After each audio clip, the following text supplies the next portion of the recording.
C'est un énorme bouleversement chez Marvel Studios. En effet, ils ont mis en stand-by 3 nouveaux projets, alors qui n'ont pas été encore annoncés, mais qui auraient dû, on va dire, avoir un bon développement. Dans un premier temps, on a un projet dont je n'avais jamais entendu parler du nom de Terror Inc. Je vous avoue que je ne me suis pas forcément trop renseigné sur ce projet-là, mais de ce que j'en ai lu, c'était un peu bizarre parce que ça parlait de récupérer des parties du corps avec les souvenirs, etc. Bref, je vois pas l'intérêt de faire ça aujourd'hui du côté du MCU. De plus, une série sur Strange Academy, vous savez, cette école, du coup, logiquement, du côté de Camartage, avec Wong, cette fois-ci, et non pas Doctor Strange, et c'est là où c'est un peu bizarre, qui aurait dû être donc ce directeur, ce professeur. Il y avait une série prévue eh bien, sur ce sujet-là.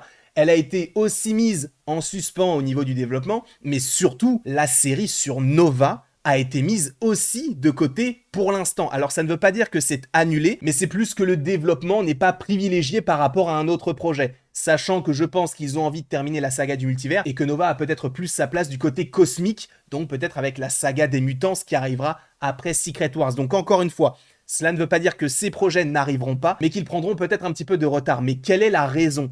Eh bien, tout simplement parce qu'il y a eu un changement de stratégie du côté de la haute direction de Marvel, qui s'est dit, c'est bien de faire des séries, c'est bien de faire des films, mais peut-être privilégions la qualité à la quantité. Et c'est vrai qu'avant, on va dire que le principe même du côté de Marvel Studios, c'était d'avoir plein d'idées et de toutes les faire, mais aujourd'hui, c'est d'avoir plein d'idées et de les sélectionner en fonction de ce qui est utile aujourd'hui du côté du MCU. Donc oui, c'est un petit peu dommage pour des projets comme Strange Academy et Nova, parce que ça ne sortira pas avant quelques années. En revanche, je pense que pour le MCU de manière globale et pour nous en tant que spectateurs, je pense que c'est plutôt, alors non pas une bonne nouvelle, mais disons que c'est plutôt positif. Je ne sais pas ce que vous en pensez, n'hésitez pas à me donner votre avis dans les commentaires et surtout, n'hésitez pas à vous abonner.